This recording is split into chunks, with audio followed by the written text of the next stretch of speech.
Hi everyone, it's Nichol Magouirk here, and today I'm going to be sharing this project I created using the March 2013 Simon Says Stamp Card Kit of the Month. And I'm sharing a home decor item I've really been focused or interested in, I guess I should say, creating home decor projects using the paper crafting supplies I have in my office, and so I wanted to share what I created using the card kit of the month. And not that this is the only thing I created with the card kit, because I've shared one card earlier this week that I've created with the card kit, and I'll have a whole bunch more cards I created with it on March 1st on my blog. But I just wanted to show how versatile the kit is and all of the fun things, or one of the fun things you could create with it. So what I'm going to do first is I'm going to use the Big Shot to create the little vase for my flowers. Now these paper straws that I'm showing here, I already have one of the flowers done. These paper straws are in the kit, and it comes with a pink, a green, and a yellow. I think all of the kits are the same. There might be some substitutions or things like that. It really doesn't matter which ones you get. They're all very spring-like in color, and so I didn't really focus too much on what color they were. I just thought that they would make really fun flower stems. I'm going to use this 3D vase die, and you can see it's a pretty big size die, to create this vase. Now here's one I made a while back, and the reason I'm showing this is because I wanted to do it, or die cut it out of wood grain paper, except that the vase, you can see it's kind of curved, and that is so that when it rounds out, it's smaller at the bottom than it is at the top.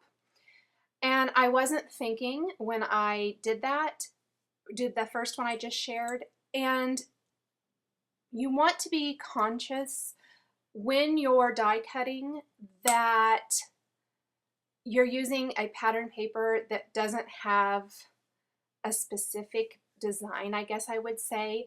I'm using some fabric paper from Dear Lizzie here. This is, I think, from her very first collection. It's old, it's been in my stash forever.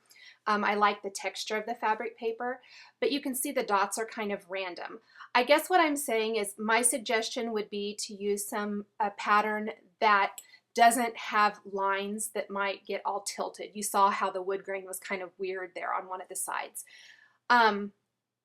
That was kind of disappointing when I did that. So what I did was, that already has adhesive on it, the fabric paper here, but I just adhered it to a piece of mat board. And this mat board is made specifically for Sizzix for these 3D projects. You could use any kind of raw chipboard that you might have lying around. I just happened to pick up some of these sheets of mat board, and so that's what I used. But it really gives you a more sturdy base than just die cutting the paper alone and folding it into the shape, which you absolutely could do. This mat board is just made specifically for their 3D dies. So you see that I ended up here with the bottom of the vase and then the vase itself, which is really super cute, out of this yellow fabric paper. And I missed that one little corner up there. I wasn't paying attention when I die cut it apparently, but that's not going to matter because I do need to overlap the vase there at the end and hot glue it in place. Now, because this is a home decor project, I'm going to be using hot glue. I'm not worried about it being archival or anything of the sort. So when I'm creating home decor projects, many times I just have that hot glue gun out because it is the best way to get a secure bond. So I'm going to go ahead and take this over to my little my other station where I have my hot glue heating up, and I will glue my vase together. So where I have that one little, I've watched the tutorials from the gal who designed this vase on how to put it together, but it doesn't work for me. So I'm going to do it my way. It's probably not right, but that's okay. I'm going to put some hot glue on one of the little tabs and glue it to one of the sections of the vase. Then I'm going to put some hot glue on another one of the tabs after I kind of figure out which section of the vase it will should adhere to. And I'm going to do it that way. I believe the tutorials on how to put this together show gluing the vase together, and then you insert the bottom piece and glue it in place, but I haven't found that that works very good for me without a fair amount of cussing and being angry on my part. So this is the way I'm going to do it. I guess I'm doing some super secret stuff out of frame there. Sorry. I'm just simply gluing my vase together. Now I did kind of, I put the hot glue on the long side after I got the bottom where I wanted it, and I realized that I didn't get it overlapped correctly, so I kind of had to pull it apart, and that's okay. Those kind of things happen, and it doesn't always happen perfectly the first time. And when I pulled it apart, I lost part of the fabric from that one section, but it ended up being okay because that section is hidden with the overlap. So that worked out good. And I'm making a horrible mess with the hot glue. That's another thing I do with hot glue. I make messes. So now that I'm done with that, I am going to go ahead and just make sure that my vase is really secure, and I'm going to add a little line of hot glue along the edge where I overlapped and also all around the bottom. And that is just simply so that it stays together. You're not ever going to see any of this part of the vase, so I wasn't really terribly concerned that it didn't look very attractive. You could put your glue inside the vase, but I haven't really found a good way to get my little tiny hot glue gun down there. If I had a nicer hot glue gun with a longer nozzle, that might work good, or if I used a different glue, but that worked today, so my vase is pretty well done. I'm going to go ahead and show you the rest of the dies I'm going to be using, because I am using a lot of dies from my stash for this project, which is really fun. A lot of things that I don't get to use real often. They're more dimensional type dies that I don't really use in my scrapbooking or as much in my card making. So I have a couple of accordion fold rosettes from My Favorite Things. I also have the dimensional flower. I can't think of the specific name of that one. I apologize. It's also from My Favorite Things, and it is listed and linked in the supplies on my blog post. And I'm also going to be using a die from Sizzix. It's a leaves die, and I think that might be it. So lots of die cuts.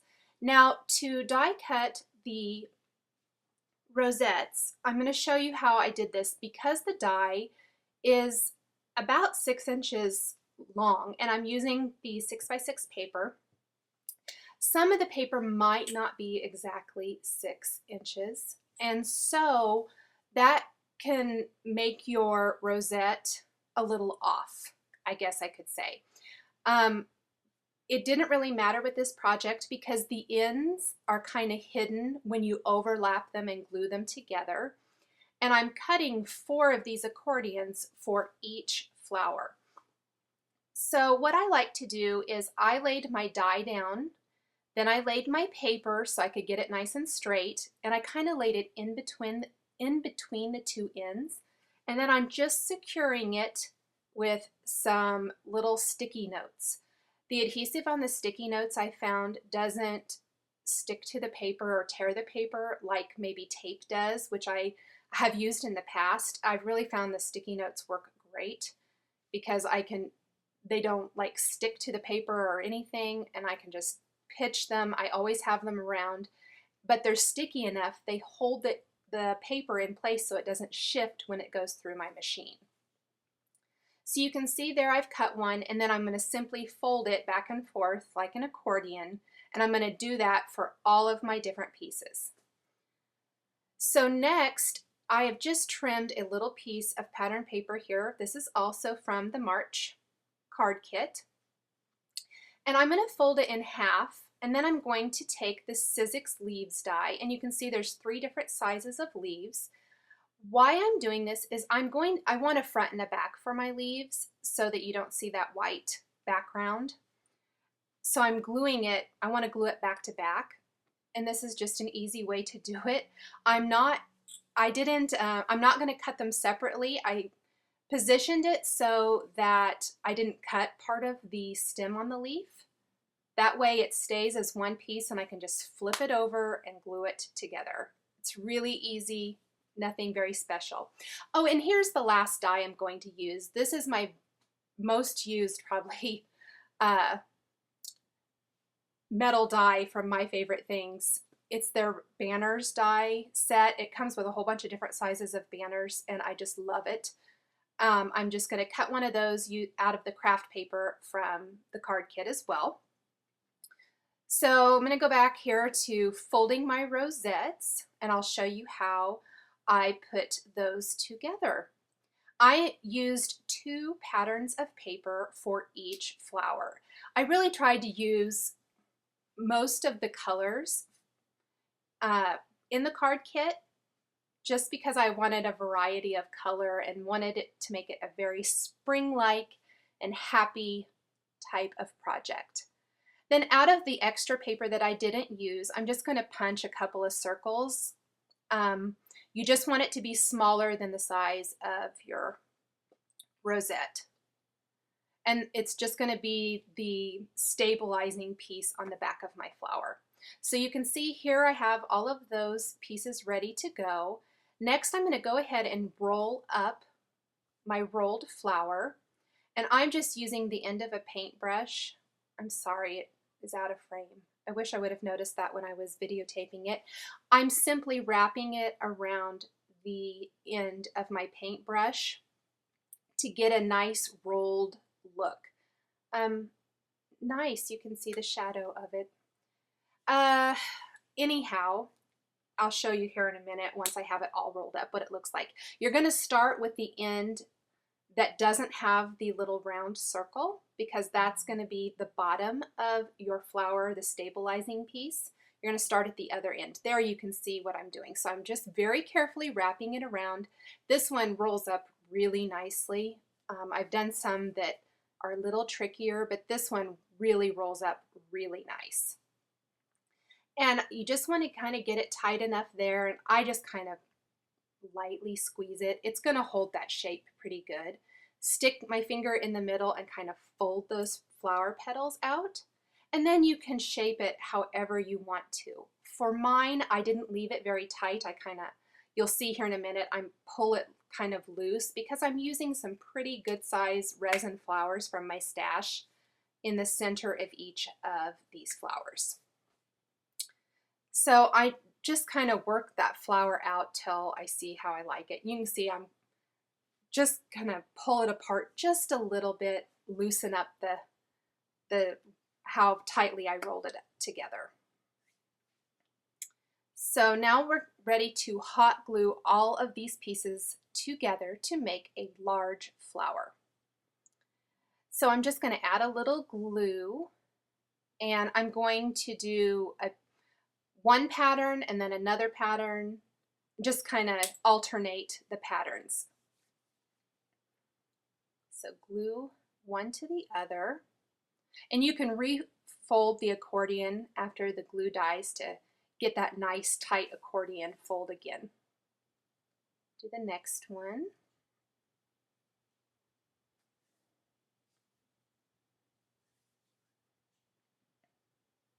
I kind of refold as I go to keep that nice shape. And then once you have all 4 pieces glued end to end, you want to glue those remaining ends together. And you can see it's kind of in a circle shape now. And you're just going to want to kind of lay it out and kind of gently push, and it will fold down. And you can see into that rosette shape. and pop open if you don't hold it, hold it still very well. I'm just going to add some hot glue to my little punched circle, and then I'll move my rosette over here until it grabs into that glue. And I didn't really do the nicest job here. I apologize. There we go. Move that all in there, and you can see the hot glue in the center. And it dries pretty quickly, which is great. That it gives you enough of an opportunity to fan out your rosette how you want it. And then I always just add some hot glue in the center to fill up that entire space so that it is nice and secure and stable and won't pop open on anything. Just hold it there for a second until the glue dries. Next, I'm going to take my rolled flour. I'm going to add just a little dab of hot glue to the center of my rosette and put the base part of my flower in that. And that gives me a chance to work with my flower a little bit, make sure I have it exactly the way I want it before I add any hot glue. And like I said, I really loosened up my flower. A lot of times when I'm using these flowers on cards, I'll leave it a little bit tighter, but I thought it looked more visually correct in size when I fanned it out or loosened it up. Once I have it how I want it, I'm just going to kind of secure it there with a little hot glue. Make sure that's exactly how I want it. And then I'm going to fill up that center again with hot glue to keep it in place. Work it just where I want it there. I like to fiddle with my project quite a bit. And fill up the center with hot glue, and then I'm just going to pop my resin flower there right on top. So really easy. And I'm going to just do that with the other two flowers as well. Oh, add a little hot glue to the end of my paper straw, and then I'll just pop that rosette right on there. Nothing fancy. So now that I have my flowers put together, I'm going to go ahead and show you how I put them in my vase. I did use just some extra buttons in the bottom of my vase to kind of give it some weight. These were from like my jar of buttons that I'm not really using. So I just grabbed a few of those, put them in the bottom, and then I have some of this natural straw that I got in a bag at Hobby Lobby. And I'm just pulling it apart. It was packed in the bag pretty tight, and so I thought it would look better if I kind of worked it apart with my fingers a bit. And then I'm going to tuck my straws into the vase. As I was playing with the flowers, I realized that I didn't want them all to be the same length because they would kind of all end up at the same height. So I did trim about, an inch or so from one of the straws, and then I'll trim about 1.25 inches off of another one of them. I just eyeballed that. That way it gives me a nice, I like how it kind of goes, from tallest to shortest. So I'll just work with those till I get them how I want them. Next, I'm going to take that banner that I die cut a little bit earlier, and I'm just going to rub some powder over it with that little powder tool. That makes it so that when I use the Versamark ink to stamp my greeting, this is one of the stamps from the March 2013 card kit that says Hello Spring. When I stamp that here, you can't really see the powder, which is great, but it is working because a lot of times when you stamp with Versamark and then use the embossing powder, you might have extra embossing powder that kind of sticks to your paper. The powder helps prevent that from happening, which is wonderful. It gives you a nice, crisp, embossed image. So there is the Hello Spring, and there is no white powder anywhere except for on the Hello Spring. There, I went and embossed that over at my other desk, and so it's already finished, but you can, a lot of times you'll see that white powder other places and it is just so irritating. So I really love how clean the powder helps make the embossing look. Now there are my flowers in the vase. I did hot glue them to the straw inside the vase. I just stuck the nozzle of my hot glue gun down in there to secure them, and I hot glued the leaves to the backs of the flowers as well. And then I'm just going to staple my banner. I just folded it around one of the straws or the flower stems, and then I'll use my tiny attacher to staple that in place. So the hot glue inside helps keep those straws, flower stems in place and not move around or fall over. I hope you have enjoyed watching this project, and I can't wait to see what all of you create with the Simon Says Stamp March 2013 card kit. Thanks for watching. We'll catch you next time.